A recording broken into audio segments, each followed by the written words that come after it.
আলহামদুলিল্লাহ। তাহলে আমরা এবার শুরু করছি। প্রথমে ৩ টি প্রশ্ন করব ইনশাআল্লাহ। ইনশাআল্লাহ। জি। আপনার জন্য প্রথম প্রশ্ন। আল্লাহু আকবার।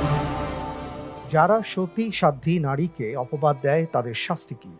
এ ১০০টি বেত্রাঘাত, বি ৮০টি বেত্রাঘাত, সি তাদের সাক্ষ্য কোনোদিন গ্রহণযোগ্য হবে না, ডি বি ও সি একত্রে।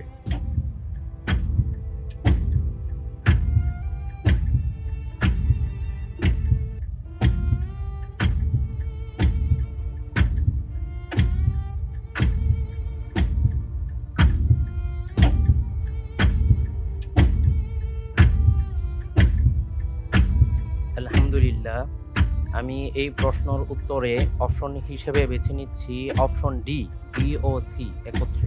ফ্রিজ করব। জি, ইনশাআল্লাহ। লক করা হোক অপশন ডি, বি ও সি। আপনি বলছেন যে যারা সতী সাধ্বী নারীকে অপবাদ দেয় তাদের শাস্তি এটাই যে ৮০টি বেত্রাঘাত এবং তাদের সাক্ষ্য কোনোদিন গ্রহণযোগ্য হবে না। আপনার উত্তরটি সঠিক উত্তর। আলহামদুলিল্লাহ। আলহামদুলিল্লাহ, মাশাআল্লাহ। সূরাতুন নূরের ৪ নম্বর আয়াতে আল্লাহ তাআলা জানিয়ে দিয়েছেন, ইন্নাল্লাযীনা ইয়ারমুনাল মুহসানাত সুম্মা লাম ইয়াতু বিআরবাআতি শুহাদা ফাজলিদুহুম ৮০ জালদাহ ওয়া লা তাকবালু লাহুম শাহাদাতা আবাদা ওয়া উলাইকা হুমুল ফাসিকুন, এবং তাদেরকে ফাসিক বলে আখ্যায়িত করা হয়েছে। মাশাআল্লাহ, তাবারাকাল্লাহ, চমৎকার।